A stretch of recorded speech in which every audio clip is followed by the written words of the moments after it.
Paul went on 3 big trips. The first was around 46 AD. Look, we're drawing a line.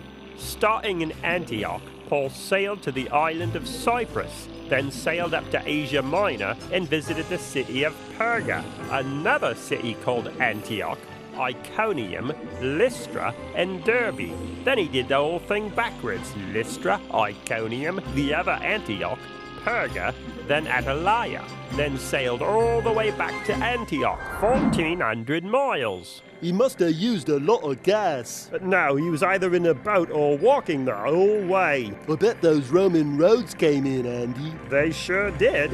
His next trip was much further. Around 49 AD, he walked to Tarsus, then Cilicia, Derbe, Lystra, Iconium, Phrygia. That sounds cold. I don't think it was. Then up to an area called Galatia, and all the way over to another called Mysia, then Troas, and then he visited Samothrace, Neapolis, Philippi, Amphipolis, Apollonia, Thessalonica, Berea, then all the way down to Athens, which is the center of Greek culture, then over to Corinth, where he stayed for a year and a half, then Cenchreae, then back on a boat and all the way over to Ephesus, then all the way down back across the Mediterranean, all the way to Caesarea. Whoa, what a long trip. And then to Jerusalem, 2,800 miles. He must have worn out his sneakers. I think he wore out several pair of sneakers.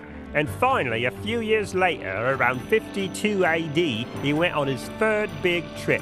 From Antioch, he walked all the way up through Galatia. That would make your feet sore. Then to Phrygia, and on to Ephesus, where he stayed for 3 years. That's a long time. Then all the way up to an area called Macedonia. Macedonia, I like that name. And back on another boat all the way down to Corinth. Then all the way back up to Macedonia. Again? Yep, again. And then on another boat over to Troas, Assos, Mytilene, Chios, Samos, Miletus, Kos, down to Rhodes, over to Patara, then once again back across the Mediterranean Sea all the way to Tyre, and down to Ptolemais, Caesarea, and finally back to Jerusalem again, another 2,700 miles.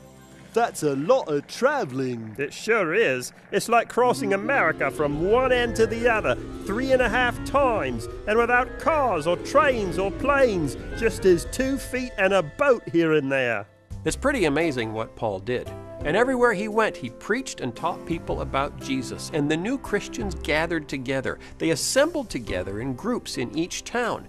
We call these groups churches, a word that means assembly or to gather together.